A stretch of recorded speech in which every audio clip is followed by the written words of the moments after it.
In the heart of a secluded African village, nestled between rolling hills and dense forest, football wasn't merely a game, it was a way of life. Every young boy dreamed of playing on the village's dusty field, yearning for respect and recognition. Among them were three brothers, Cica, Bima, and Bambi. To most, they were united in brotherhood, but beneath the surface, a quiet tension simmered. Cica, the youngest, was a marvel on the field. Tall and broad-shouldered, with striking blue eyes that were rare in these parts, he moved with an elegance that captivated the village. People would often say it was like watching a spirit dance with the ball. His movements were so fluid, so instinctive, it seemed as though he commanded the very earth beneath him.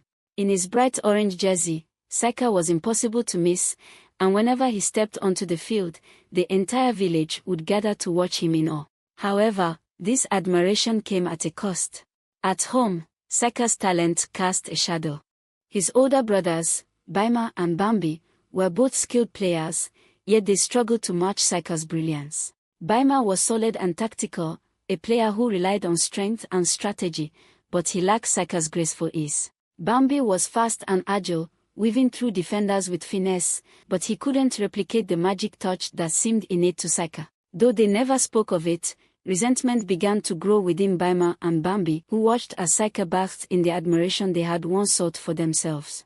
The seeming jealousy reached a breaking point when news spread that Cica had been chosen to represent their community in a prestigious regional football event. For weeks, it was all anyone in the village could talk about. This wasn't just a game, it was a gathering of villages from across the region, a rare chance for Cica to showcase his talent beyond the confines of his home and perhaps even attract the attention of scouts who could change his life forever. For Bima and Bambi, this news felt like a bitter defeat. In their eyes, Cica's success diminished their own efforts. They had been striving for years, owning their skills, and now it was their younger brother who was stepping into the spotlight. The envy that had quietly festered finally began to boil over, transforming into something darker and more intense. One evening, as the brothers trained together on the field, the air between them grew thick with tension. Cica practiced alone, effortlessly maneuvering the ball as the sun dipped low on the horizon.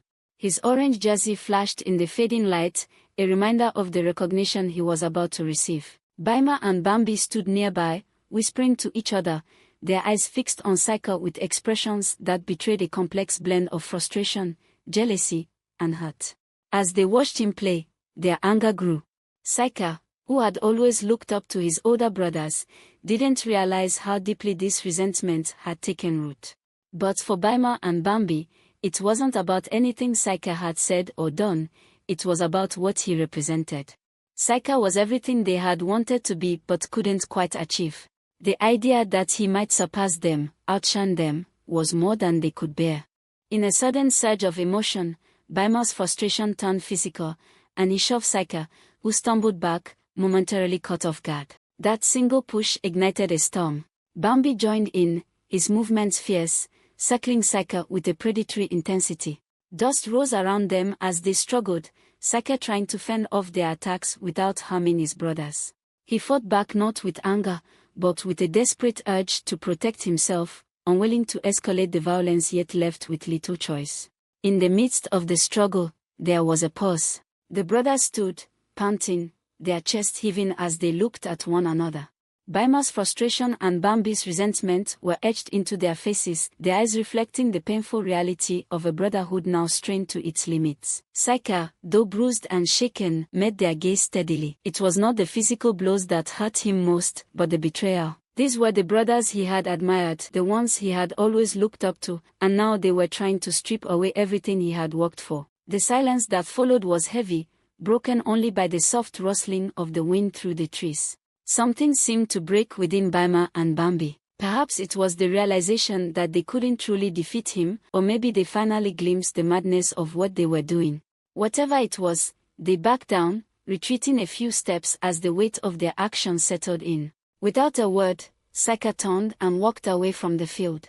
His orange jersey gleamed in the fading light, a symbol of the spirit that remained unbroken despite everything. Bima and Bambi stood watching him go, their expressions clouded with the guilt and frustration that came with realizing the depth of their jealousy. Yet, deep down, I knew this wasn't the end. The bitterness, the envy, it hadn't disappeared, only been pushed aside. As long as Cica was around, the tension between the brothers would continue to grow, festering in the shadows. And so, I waited, sensing that something darker still lay on the horizon.